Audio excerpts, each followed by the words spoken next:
ಇದು ಮಂಡ್ಯದ ವಿಚಾರ ಆದರೆ ಇನ್ನು ಬಳ್ಳಾರಿಯಲ್ಲಿ ಉಗ್ರಪ್ಪ ನಾಮಪತ್ರ ಸಲ್ಲಿಕೆ ವೇಳೆ ಇಬ್ಬರು ನಾಯಕರು ಗೈರಾಗಿದ್ದಾರೆ. ಇದು ಇಂಟ್ರೆಸ್ಟಿಂಗ್ ಆದಂತಹ ಸುದ್ದಿ. ಇದು ಉಗ್ರಪ್ಪ ನಾಮಪತ್ರ ಸಲ್ಲಿಸುವಂತಹ ಸಂದರ್ಭದಲ್ಲಿ ಕಾಂಗ್ರೆಸ್ ಮತ್ತು ಜೆಡಿಎಸ್ನ ಮೈತ್ರಿ ಅಭ್ಯರ್ಥಿಯಾಗಿ ಕಣಕ್ಕಿಳಿತಿರುವಂತಹ ಉಗ್ರಪ್ಪ ಬಳ್ಳಾರಿಯ ಲೋಕಸಭಾ ಉಪಚುನಾವಣೆಯಲ್ಲಿ ಸ್ಪರ್ಧಿಸ್ತಾ ಇದ್ದಾರೆ. ಆದರೆ ನಾಮಪತ್ರ ಸಲ್ಲಿಕೆ ವೇಳೆಯಲ್ಲಿ ಆನಂದ್ ಸಿಂಗ್, ಕೆಸಿ ಕೊಂಡಯ್ಯ ಇಬ್ಬರೂ ಕೂಡ ಗೈರಾಗಿದ್ದಾರೆ. ವಿಜಯನಗರ ಕ್ಷೇತ್ರದ ಕಾಂಗ್ರೆಸ್ ಶಾಸಕ ಆನಂದ್ ಸಿಂಗ್ ಜೊತೆಗೆ ಕೆಸಿ ಕೊಂಡಯ್ಯ, ವಿಧಾನ ಪರಿಷತ್ನ ಕಾಂಗ್ರೆಸ್ ಸದಸ್ಯ ಕೆಸಿ ಕೊಂಡಯ್ಯ ಇಬ್ರು ಕೂಡ ಅಲ್ಲಿ ಗೈರು ಹಾಜರಾಗಿದ್ದಾರೆ. ಇದು ಎಲ್ಲೋ ಒಂದು ಕಡೆ ಈಗಲೂ ಕೂಡ ಕಾಂಗ್ರೆಸ್ನಲ್ಲಿ ಅಲ್ಲಿ ಅಸಮಾಧಾನ ಇದೆಯಾ ಅನ್ನುವಂಥ ಒಂದಷ್ಟು ಅನುಮಾನ ಮೂಡೋದಕ್ಕೆ ಕಾರಣ ಆಗ್ತಾ ಇದೆ. ಯಾವ ಕಾರಣಕ್ಕಾಗಿ ಇಬ್ರು ನಾಯಕರು ಉಗ್ರಪ್ಪ ಅವರು ನಾಮಪತ್ರ ಸಲ್ಲಿಸುವಂತ ಸಂದರ್ಭದಲ್ಲಿ ಗೈರಾಗಿದ್ರು ಅನ್ನೋದು ಈಗಷ್ಟೇ ತಿಳಿದು ಬರ್ತಾ ಇದೆ. ಆದ್ರೆ ಒಂದಂತೂ ನಿಜ, ಅಲ್ಲಿ ಉಗ್ರಪ್ಪ ನಾಮಪತ್ರ ಸಲ್ಲಿಸುವಂತ ಸಂದರ್ಭದಲ್ಲಿ ಕಾಂಗ್ರೆಸ್ನ ಶಾಸಕರಿದ್ರು, ಕಾಂಗ್ರೆಸ್ನ ಘಟಾನುಘಟಿ ನಾಯಕರಿದ್ರು. ಡಿ.ಕೆ. ಶಿವಕುಮಾರ್ ನೇತೃತ್ವದಲ್ಲಿ ನಡೆದಂತಹ ಮೆರವಣಿಗೆಯಲ್ಲಿ ಇಡೀ ಕಾಂಗ್ರೆಸ್ನ ದಂಡೆ ಇತ್ತು. ಹೀಗಿದ್ದಂತಹ ಸಂದರ್ಭದಲ್ಲಿ ಇಬ್ಬರು ನಾಯಕರು ಮಾತ್ರ ಅವರ ಗೈರು ಹಾಜರಾತಿ ಅಲ್ಲಿ ಎದ್ದು ಕಾಣ್ತಾ ಇತ್ತು. ಒಬ್ರು ಕಾಂಗ್ರೆಸ್ನ ವಿಧಾನ ಪರಿಷತ್ ಸದಸ್ಯ ಕೆಸಿ ಕೊಂಡಯ್ಯ, ಮತ್ತೊಬ್ರು ಕಾಂಗ್ರೆಸ್ನ ವಿಜಯನಗರ ಶಾಸಕ ಆನಂದ್ ಸಿಂಗ್ ಇಬ್ರು ಕೂಡ ಅಲ್ಲಿ ಗೈರಾಗಿದ್ರು. ಆದ್ರೆ ಯಾವ ಕಾರಣಕ್ಕಾಗಿ ಗೈರಾಗಿದ್ದಾರೆ ಅನ್ನೋದು ಈಗಷ್ಟೇ ತಿಳಿದು ಬರಬೇಕಿದೆ. ಆದ್ರೆ ನಾಮಪತ್ರ ಸಲ್ಲಿಸುವಂತ ಸಂದರ್ಭದಲ್ಲಂತೂ ಅವರಿಬ್ಬರು ಗೈರಾಗಿದ್ರು.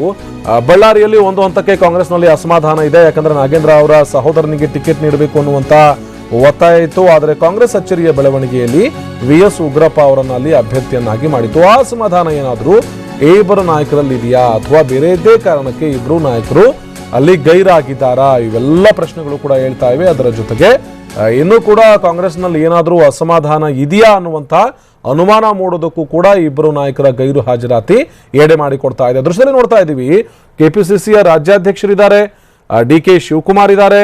ಅದರ ಜೊತೆಗೆ ಕಾಂಗ್ರೆಸ್ನಿಂದ ಗೆದ್ದಿರುವಂತಹ ಬಹುತೇಕ ಎಲ್ಲ ಶಾಸಕರು ಕೂಡ ಅಲ್ಲಿದ್ದಾರೆ, ಪ್ರಚಾರ ಕಾರ್ಯದಲ್ಲಿ ತೊಡಗಿದ್ದಾರೆ. ಜೊತೆಗೆ ನಾಮಪತ್ರ ಸಲ್ಲಿಸುವಂತ ವೇಳೆಯಲ್ಲಿ ನಡೀತಾ ಇರುವಂತಹ ಮೆರವಣಿಗೆ ಏನಿದೆ, ಮೆರವಣಿಗೆಯ ವಾಹನದಲ್ಲಿ ಸಾಕ್ತಾ ಇದ್ದಾರೆ. ಆದರೆ ಇಬ್ಬರು ನಾಯಕರು ಮಾತ್ರ ಗೈರು ಹಾಜರಾಗಿದ್ದಾರೆ. ಒಬ್ಬರು MLC ಕೆಸಿ ಕೊಂಡಯ್ಯ, ಮತ್ತೊಬ್ರು ಶಾಸಕ ಆನಂದ್ ಸಿಂಗ್. ಈ ಇಬ್ಬರು ನಾಯಕರು ಗೈರು ಹಾಜರಾತಿಯಲ್ಲಿ ಎದ್ದು ಕಾಣ್ತಾ ಇತ್ತು. ಯಾವ ಕಾರಣಕ್ಕಾಗಿ? ಲೋಕಲ್ ಲೀಡರ್ಸ್ ಅಂದ್ರೆ ಸ್ಥಳೀಯವಾಗಿರುವಂತಹ ಈ ನಾಯಕರಿಬ್ರು ಕೂಡ.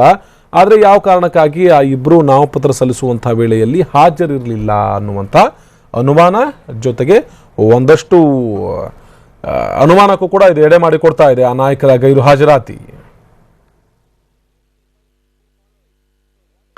ಇನ್ನು ವಿಜಯನಗರ ಕ್ಷೇತ್ರದ ಶಾಸಕ ಆನಂದ್ ಸಿಂಗ್ ಜೊತೆಗೆ ಕೆಸಿ ಕೊಂಡಯ್ಯ ಇಬ್ರು ಕೂಡ ಗೈರು ಹಾಜರಿದ್ರು.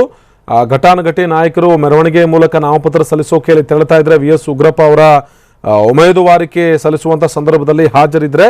ಆದರೆ ಇಬ್ಬರು ನಾಯಕರು ಮಾತ್ರ ಅಲ್ಲಿ ಗೈರು ಹಾಜರಾಗಿದ್ದಾರೆ. ಒಂದು ಕೆಸಿ ಕೊಂಡಯ್ಯ, ಮತ್ತೊಬ್ರು ವಿಜಯನಗರ ಕ್ಷೇತ್ರದ ಶಾಸಕ ಆನಂದ್ ಸಿಂಗ್. ಇದು ಉಗ್ರಪ್ಪ ಅವರ ಅಭ್ಯರ್ಥಿ, ಕಾಂಗ್ರೆಸ್ನ ಅಭ್ಯರ್ಥಿ ಉಗ್ರಪ್ಪ ನಾಮಪತ್ರ ಸಲ್ಲಿಸುವಂತಹ ಸಂದರ್ಭದಲ್ಲಿ ಗೈರು ಹಾಜರಾಗಿದ್ದಾರೆ. ಮತ್ತಷ್ಟು ಅಪ್ಡೇಟ್ಸ್ ಅನ್ನು ಕೊಡ್ತಾರೆ ನಮ್ಮ ಪ್ರತಿನಿಧಿ ಬಸವರಾಜ್